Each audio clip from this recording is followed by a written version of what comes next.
I always sit. I feel like the person that comes on after Michael McIntyre when you hear really awesome things happening, and then you go, oh my goodness.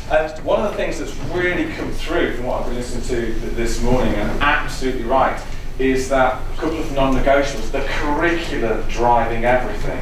And what I'm going to be talking to you about this morning is why that as a principle is everything, and how we've gone to move to a very different model. And I'm going to be talking to you about connection, because fundamentally the single most important thing in any child's life coming through your school is the connection you make with that individual, and the connections that they make, and the path that they go to come out the other end thriving, happy, successful. Okay? How we measure success is another matter, but those connections are absolutely fundamental. So we're going to take on a bit of a journey, and we're 3 years into this journey, but the journey has only just begun. So I now need the clicker thing, because it's just automatically happened for osmosis, so I haven't got that bit just quite yet.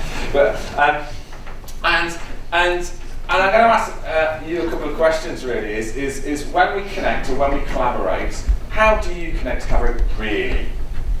You know, lots of people have theories on what that means, but I've got some real clear theories on what that means, and it's about how we use that to do better things. And we use this as our strapline in school and across the Multi-Academy Trust. Is inspiration the spark that awakens us to the possibility of achieving awesome things. I use awesome a lot, so I apologise for my excessive use of awesome. Okay, open-ended question time to the great and the good. What's that? Any ideas? Oh, what could that represent? Okay, so we've not had lunch yet, so anyway, that is our education system as it currently stands. That is assessment without levels. That is the mess that most of us are in that haven't had the foresight to do what you guys have done. Okay? Because that is the reality. Let's talk about the whole child, everything but the child, the important child-centered education, but then let's narrow it down to some kind of protracted measure that goes through a very small interim framework to get a teacher assessment at a KPI in year 2, and some of them might be greater depth. Oh, please don't make them greater depth, because when they come to Key Stage 2, that means the progress that I've got to make for them is a nightmare, because they're going to be at greater depth at Key Stage 2. But that's okay. We're going to go up a slightly different slant now, and we're going to make the progress there for them there. And oh, woe betide if they're greater depth at Key Stage 2. We've just been moderate. We've got some at greater depth at Key Stage 2. Oh, the secondary school teachers are now panicking, because that means it's 9, isn't it? But so we don't want that to happen. We want them to come back in at progress 8, and we'd love it if our primary schools were down here, because actually, although we want to have a wonderful education system, that helps our measure get even better, because actually success is there at the end.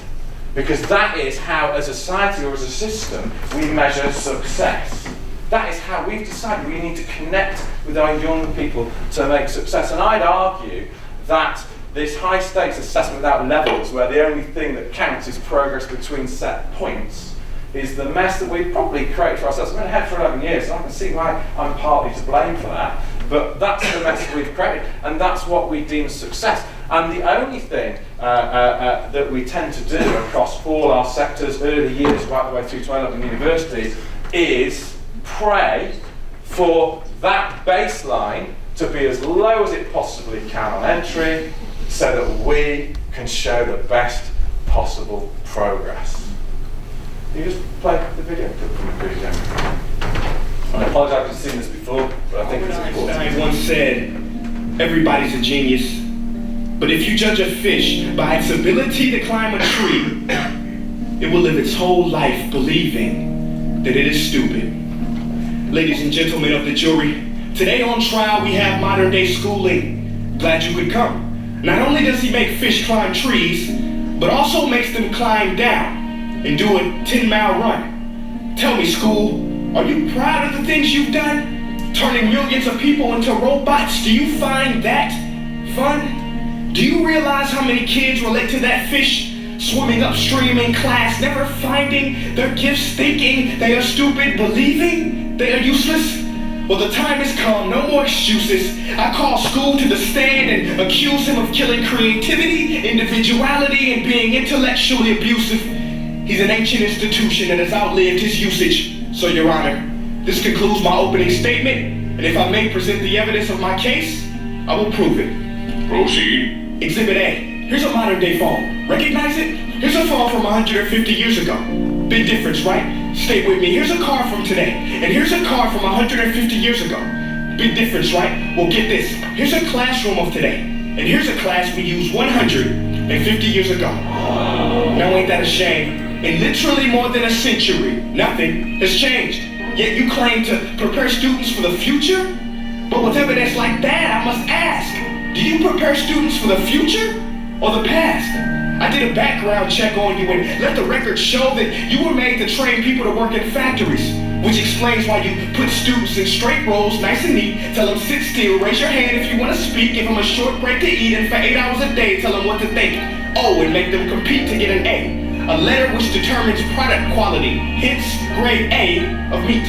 I get it. Back then, times were different. We all have a past. I myself am no Gandhi. But today, we don't need to make robot zombies. The world has progressed. And now we need people who think creatively, innovatively, critically, independently, with the ability to connect. See, every scientist will tell you that no two brains are the same. And every parent with 2 or more children will confirm that claim.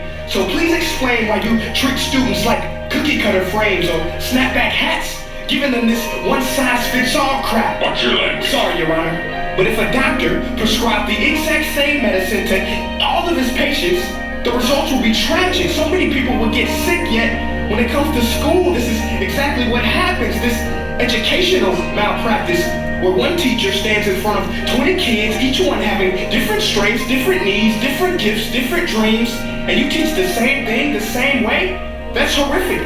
Ladies and gentlemen, the defendant should not be acquitted. This may be one of the worst criminal offenses ever to be committed. And let's mention the way you treat your employees. Objection overruled. I want to hear this. It's a shame. I mean, teachers have the most important job on the planet, yet they're underpaid? No wonder so many students are short-changed.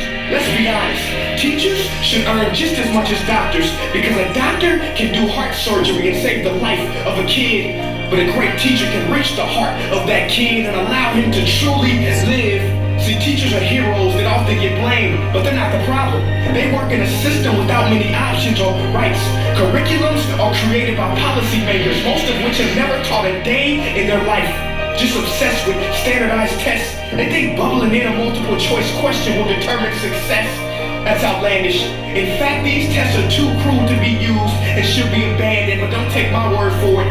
Take Richard J. Kelly, the man who invented standardized testing, who said, and I quote, "These tests are too cruel to be used and should be abandoned." Ladies and gentlemen of the jury, if we continue down this road, the results will be lethal.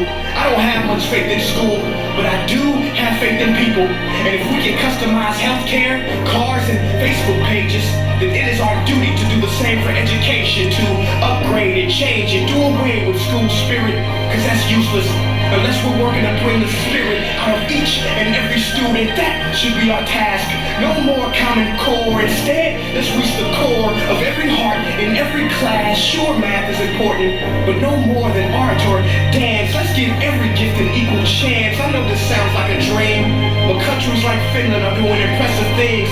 They have shorter school days. Teachers make a decent wage. Homework is non-existent, and they focus on collaboration instead of competition. But here's the kicker, boys and girls. Their educational system outperforms every other country in the world.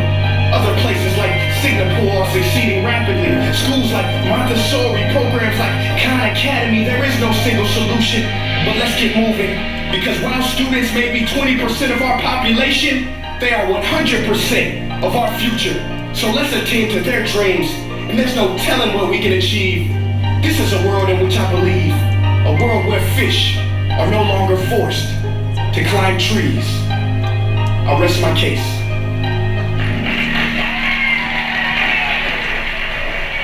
Creating a curriculum for your children is the most powerful thing you can do, and it should not be underestimated. I have a very simple philosophy, and it is I'd be happy to have my own child in any class at any time at Finham. And we were talking about the difference between children last night. I mean, great chap. I've got a daughter, she's 15, and a son, there's Ben, okay? He's 11. Now, I got, and I'll talk about collaboration and connection and why, a very different view of the primary-secondary journey based on each of my different children, because I thought the deal was an awesome deal, because my daughter does school. Dad's a head teacher, mum's a literacy advisor, she likes school, she's fairly bright cookie, and so she's academic, so school's just been a lovely place for her, and so I just assumed it was awesome because it was an outstanding school she went to. Didn't come to my school's not outstanding yet, and all of the above, and she was going on to an outstanding secondary school. She got an awesome deal, didn't think anything of it. She was the one that fitted. She fitted school. Little man doesn't fit school. Ben's got SEN. Or has he? Depends on how you're measuring him. It wasn't age-related expectation at the end of year 6. Okay? It wasn't age-related expectation at the end of year 6. The good news is though, he went to this outstanding school, really good news, and they have systems, well thought out assessment systems that are there to do diagnostics and give them the information that they need to make that significant difference in his life and his success in the future. And so he got to sit a reading test. Okay? He got to sit a reading test. It was on a computer, it was a reading test, it was brilliant. And because it was a really good diagnostic reading test, gave him loads of awesome information, it highlighted that yes, he wasn't very good at reading. That's what the reading test said. So it was absolutely brilliant. He wasn't age-related expectation, and he wasn't good at reading. So good news, it generated a letter. Work-life balance has been restored. The letter has been generated, and the parents have received the letter. The parents are delighted to receive the letter that identify the fact that if my son is to be successful in the future, he'll need to be better at reading. It's fundamental to his success in the future. Okay? Dad's a head, school didn't know this. Dad's a head teacher.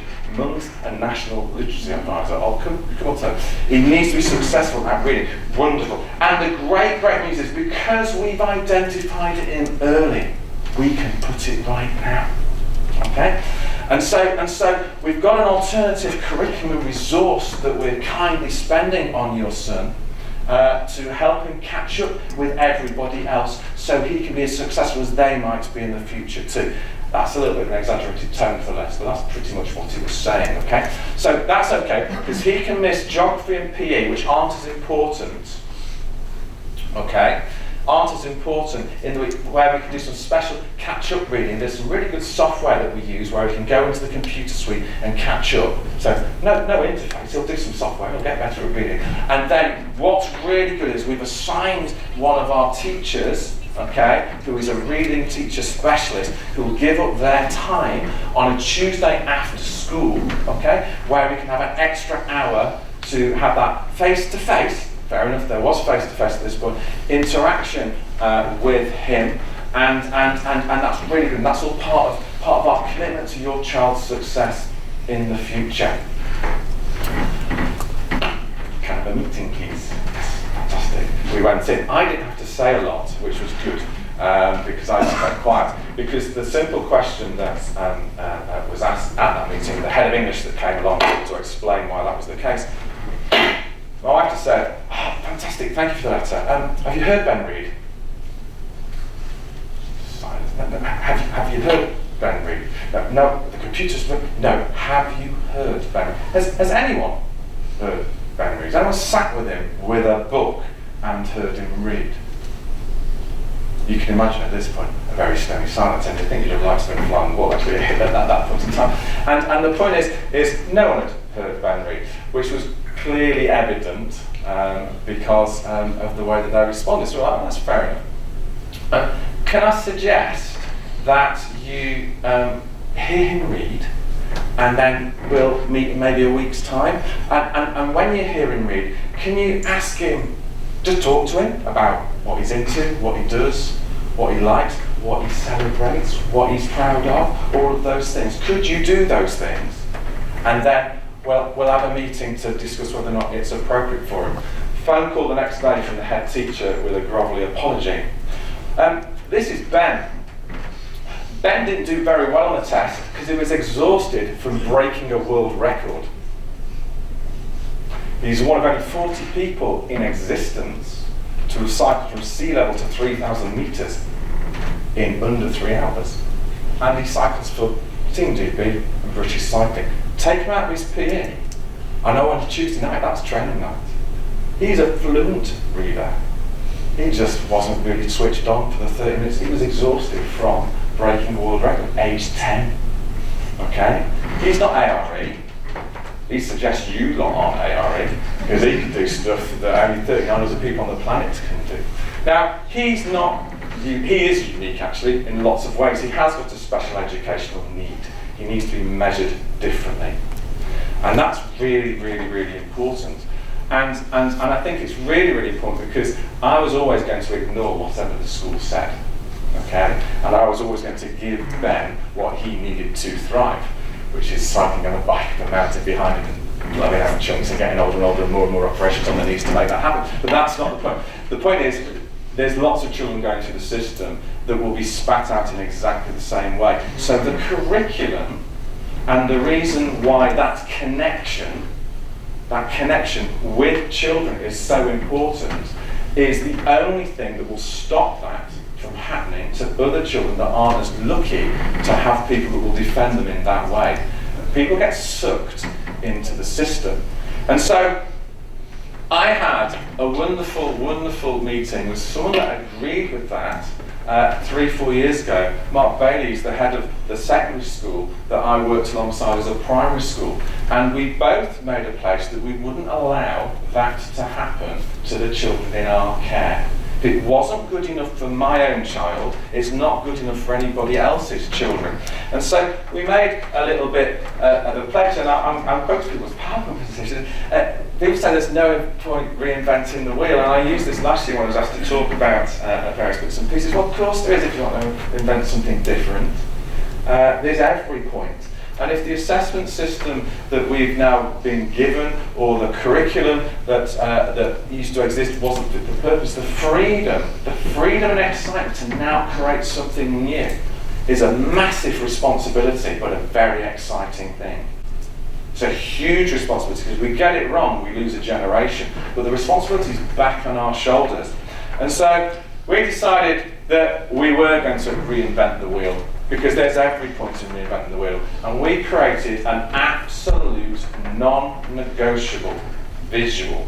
And it's not some kind of tattoo we're all going to have at a later date, okay? Is that our two schools, in the first instance, okay, believe in that. And we will never shift from that. Whatever we create, whatever it might be, however personalised it gets, however the stages and the measures get, however it is in any way, shape or form, it's that's our non-negotiable.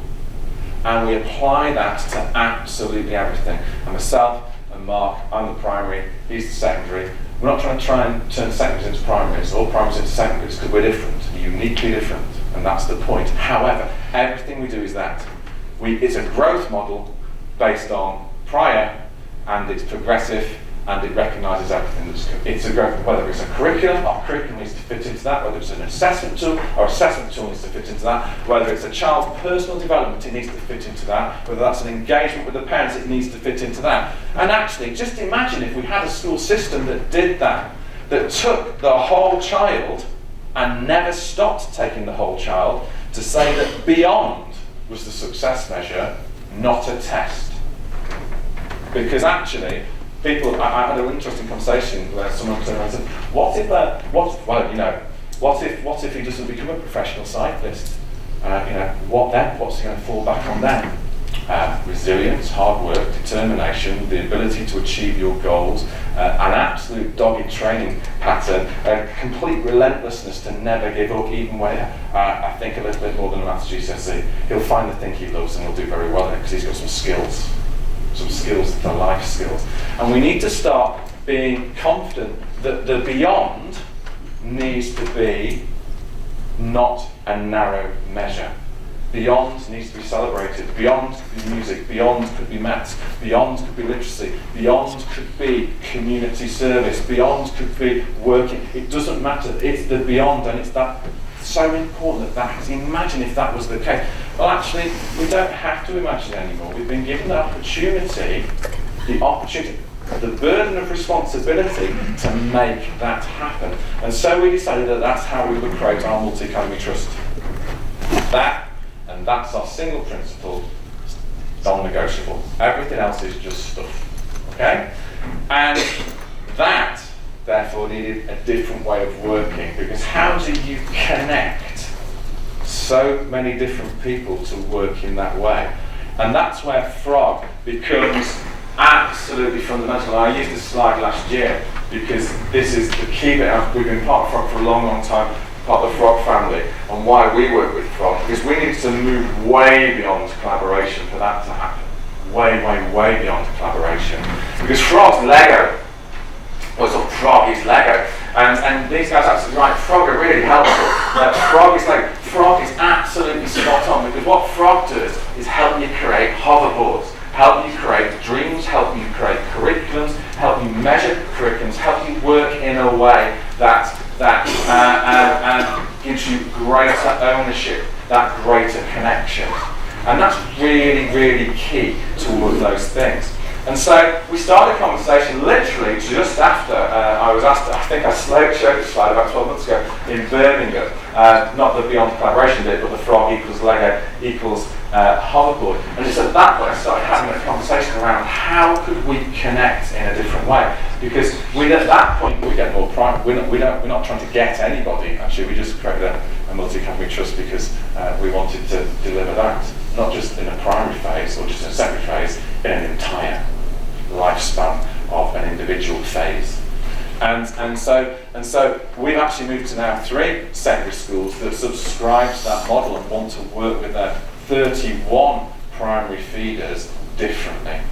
So that's quite exciting, because that's not about growing the multi-academy trust, that's about moving way beyond collaboration. And we wanted to connect in a different way. And I think about this, and it's one of the things that really strikes me when you come to Frog and say, oh, it's steeply like this, that thing. How do we connect all these awesome things to create a community where we connect together to share all these things, so that the moderation things, when you've got those 5+ schools getting together, or we're going there, that's not ARN, oh yes it is, oh no it isn't, well we got moderated externally, well that's not collaboration, that's bun fight. And then you go to the heads meetings. I tell you, for those of you that are heads, I apologise, but I'm talking about myself. The worst thing in the world is going to a heads meeting, because it is like herding cats through treacle. Because actually, for all the right reasons, and I'm not dissing myself here as a head team, but it really is like herding cats through treacle, because actually everyone's got very different agendas and everyone's got lots of different pressures and lots of different things, and that's one of the reasons why the system has become fractured. And we've got to work in a different way. How do we connect our amazing ideas together? And so we made a decision as a multi-academy trust to have this principle, okay, to communicate the conversations. The conversations were absolutely crucial all the way through, so that that the whole of the multi-academy trust and everybody in it understood why they were in it. And that was our biggest challenge. Just because we could communicate, just because there's lots of, does it mean we should? And so those conversations to get to that point took a long time. It took us 2 years of conversations before we started anything. Because once we started, there was no going back. And if we got it wrong, we got it properly wrong.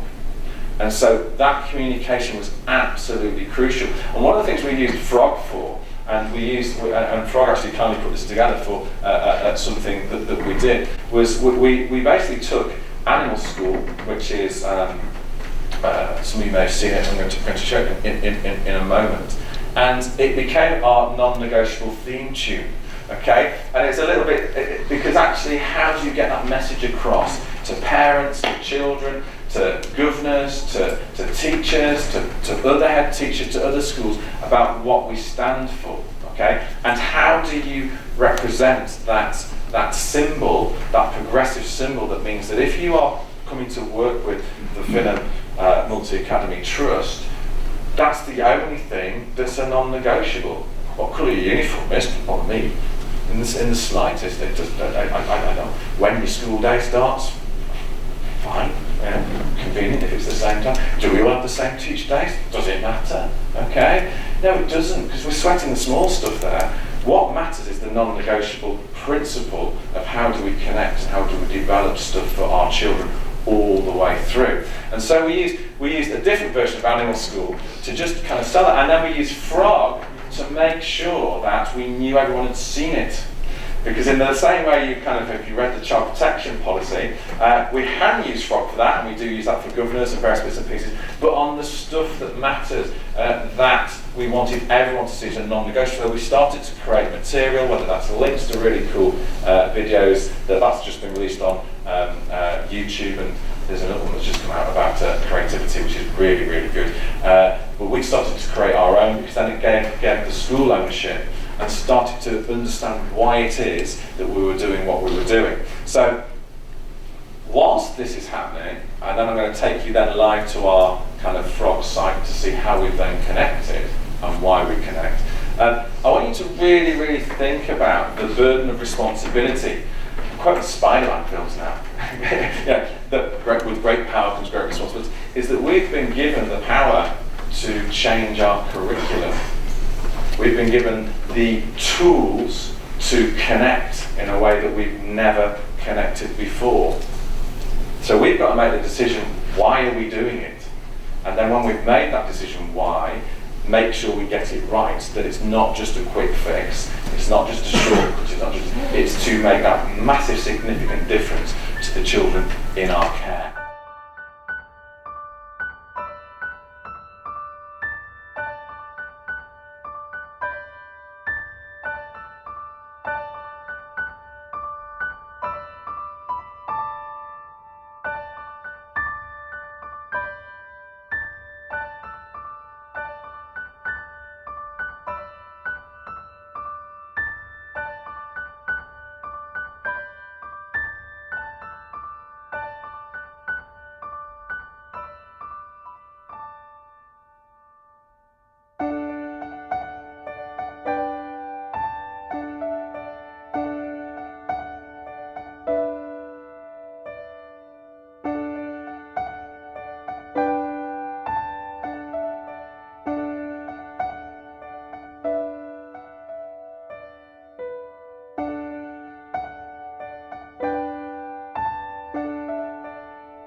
the site, all 300, we've got 305 actually, primary and secondary teachers are getting together. We're having our teacher day and pulling it all together to go from the 1st of September this year with our brand new 0 to 19 collaborated, connected curriculum. And we've done that, and we couldn't have done that without Frog. Because Frog equals Lego equals, you're going to find out about Frog Connect later, and how we've done that, because the physical logistics of that to work across, we're not geographically in the same place, has been huge. Frog's an incredibly powerful tool, so you need to use it wisely, because just because it can do something, you've got to make sure it does the right things for you, and when it does, it absolutely kicks off. So this is our school's Frog site. Got lots of things in it that wonderful people that know what they're doing do. I just have ideas. It's the people on the ground that really do make happen. So that's our site. Everything lives on Frog. We've been a Frog school for a long time. We've been developing our site. We've got everything going on. That's absolutely wonderful. Tickety-boo, fantastic, okay, all our planning goes on there, all our own curriculum stuff goes on there, that's it. But actually we've got a widget now down on the Frog site here, which isn't the Chelsea symbol. I did it, someone said, is that the Chelsea symbol? I don't realise I'm in London. No, it's not actually, it's the symbol for our multi-academy trust. And so when we click on that, that takes us into a whole different world. We've now connected with all our schools in the family. We haven't got a one license for all our schools. We've now connected all those schools. That's taken us to our multi-academy trust place where all our subjects live, and the teachers and the teams working across the schools in those subjects can connect in a different way and collaborate. And what they do, we've kept it kind of icon orientated, and we're developing it at the moment. It's work in progress. We've been piloting it and mucking around with it just to see how it works. We want it to be kind of tablet friendly, so it's just one click with your thumb, one click with your thumb, one click with your thumb, and then you've got what you need. So this one's the science symbol. We're going to put some text on it later. So we click on the science symbol, and that takes us to science, which is our multi-academy trust science area. Okay, and what's brilliant. We made a decision that actually we need to keep it as simple as possible. So we've not gone for 3 areas, we've gone for 4. But actually, one, assessment. How are we going to measure these children? How are we going to celebrate that? And there's loads of cool ways we can do that, from video evidence, through Frog Snap, through all of the above, okay? How we can create exemplification portfolios, how we can create all sorts of things like that, standardizations, what good learning looks like, all of those things. So can you imagine if you're inheriting some children and you've got access to all their evidence from the school that they've come from, with the pictures and the videos and the clips, you've got access to it. Well, you've not got an excuse then to not know about them and how well they've done and all those things. We have a shared resource area, contact area, because actually, you know, there's 300 people in the mat, and the mat is growing, and all professionals buying into wanting to work in this way. And so you've got to know who it is, because there's a big dynamic turnover of staff, and it can take 2 or 3 key changes in staff and all some things could be lost. So we just keep those up to date. And then in the collaborate area, where cool stuff happens. So if we click on collaborate for science, I would say, within that, if we go down, they've got loads of joint programs, works in progress. They've got nothing in progress at the moment. They're working on some really cool projects. And they're simple documents. I mean, we're not talking, it's not shiny, that's a Word document in a file, with a Word document in a file, with a PowerPoint in a file. The point is, it's a collaborated, connected document. They've been working on a skills continuum, okay? From early years all the way up to GCSE that we're going to use to benchmark our children against. They've been working on embedding literacy and numeracy across the science curriculum. They're working with their literacy and new departments between secondary schools, communicating with each other via primary school. We just communicate in our heads because we have to teach everything. So we make those links by turning up, because we have the class all day every day. But it's different. I understand it's different. I'm not trying to turn secondary teachers into primary teachers. That's not the plan, or vice versa. But for the science team to have access to the standards in literacy and numeracy to help embed science across the wider curriculum becomes a really powerful model. We looked at developing curriculum progression models. We've looked at the co-construction of what our curriculum should look like, what some of the non-negotiables need to be. Not as a one-size-fits-all, but some of the absolute non-negotiables about what science for the children in our schools should look like. And then actually, they've clearly put it on today, 29th of November 2016, Mrs. Wilding. That's the co-construction presentation for our Teacher Day tomorrow, where they'll be celebrating the work they've done so far and then taking to the next step to actually make it happen, ready for the 1st of September. And so what Frog has given us is the ability to connect in a very, very, very powerful and different way. And I hope, because it's hope at the moment, we've underpinned it with risk assessment systems, we've underpinned it with whatever it is that we've got to underpin it with. I hope we've got it right. I don't know. And I think that's the biggest fear, isn't it? We genuinely don't know. But it won't be through lack of trying, and it certainly won't be because we didn't put the children and the children's journey first. So when, if I can go back to the presentation, Jamie, that'd be fantastic. So when you come to use Frog, and when you come to use anything in the new world of education that we're in, just make sure you're doing it for the right reasons, okay? Make sure some of your non-negotiable principles are at the heart of everything you do, and then you can create anything. And as long as you can create anything, then anything is possible. So thank you, Frog, for helping us on our journey, because our mat wouldn't exist if it hadn't been for our ability to communicate in that way. It would have just been a token gesture of schools trying to save some money. It's not. It's something very different. Thank you.